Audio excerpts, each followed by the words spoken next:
Well, welcome back to News Talk Online on Paltalk.com with continuing gavel-to-gavel coverage of the Republican National Convention from St. Paul, Minnesota. It's been a lovely week here. Unfortunately, the first day was a little bit of a slow go for the Republicans in deference to the tragedy that was a natural disaster that was visiting the Gulf states as Hurricane Gustav rolled in, and the real concerns that was going to be a catastrophic event. Thank goodness it was not. But the Republicans did the right thing, and they compressed their coverage or their convention for the first day, and instead raised money for relief efforts in the Gulf Coast. And then they started gearing up, and it took them a little while to get the momentum going, but many of you believe that they hit their stride yesterday with Sarah Palin's speech, and today it will all be culminating with the acceptance of the nomination for President of the United States by John McCain.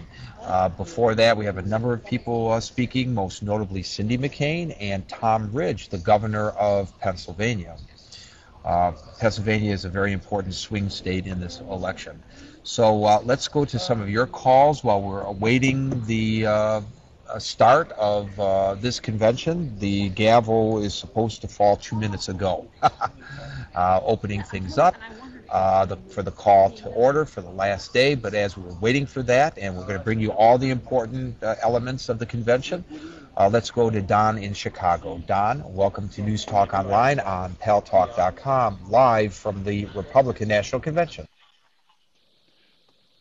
You know, I find it interesting that people feel like the Republicans should address Democrat talking points. I don't think they're going to do that, particularly on the economy.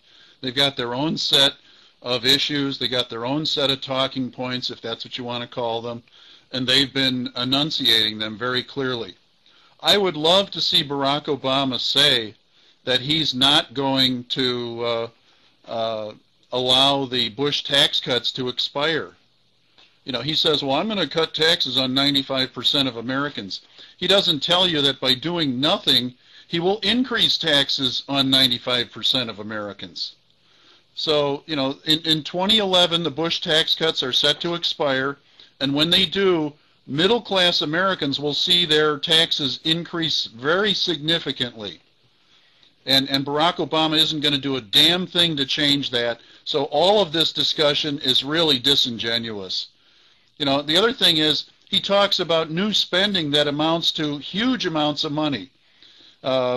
His Global Poverty Act, $845 billion in new spending. His medicine and his health care initiatives, huge amounts of additional spending, hundreds of billions of dollars a year. And yet he says, oh, I'm going to give a tax cut to 95% of Americans, when in fact, he won't do it. The reality is that he's going to increase taxes. It's going to slow down the economy. He's talking about increasing taxes at a time when Americans need, have the economy in a downturn, which is the worst possible thing you can do. You know, that's not going to help the economy. Keynesian economics are refuted. They don't work. The government should not be grown larger at a time when it's already too big.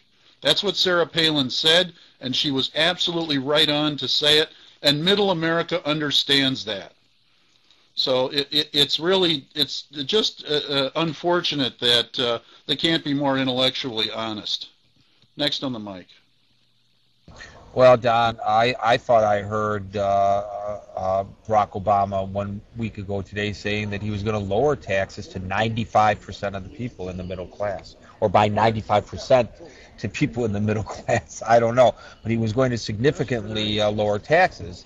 You just said that he said he was going to he's talking about raising taxes, so I'm a little bit confused about that. I mean, you can question the veracity of what he says, and I think it's a good thing to question the veracity of what all these politicians say when they're running for office, because it's clear to me that they say what they think needs to be said in order to get elected. And then reality hits them between the eyes. Or maybe they don't care about the reality at the time that they're campaigning for office. Let's go to Maria in New Jersey. Maria, welcome to News Talk Online on Paltalk.com, live from the Republican National Convention. Hi, how are you? First of all, let me say that I am so sick of people putting Palin down. She's fantastic. Her speech was amazing. I am a recovering Democrat. I was Democrat for since I first started voting, and the Democratic Party has gone too liberal for me. I'm not a right-wing Republican. I'm right there in the middle of it. As far as Obama is concerned, he scares me. Really scares me. If this man is president, God help us. Uh, yeah, Angel Heart, I'd like to know where you are because you know you're getting on my nerves. Sorry. If you're not in the USA, and like, how do you know? This is, if you're in the US, I can say yes, please speak up. But if you're not in the USA, what do you know about our politics? What do you know about what we do here? You only see what and hear what your news. Well, first of all, it doesn't matter whether she's in the United States or not. This is a global forum, and we listen to everybody who wants to join us. But I want to know specifically from you, and give her the. Did you guys hear that? First of all, it doesn't matter whether she is in the United States or not. This is a global forum, and we want to hear from everybody here. You can give her the mic back here in a second here, Boaz. I'd like to know from you, Maria, what it is about Barack Obama specifically that scares you. First of all, his associations of people he associates with. Known terrorist, Reverend Wright, the racist. That scares me. That really scares me about this man.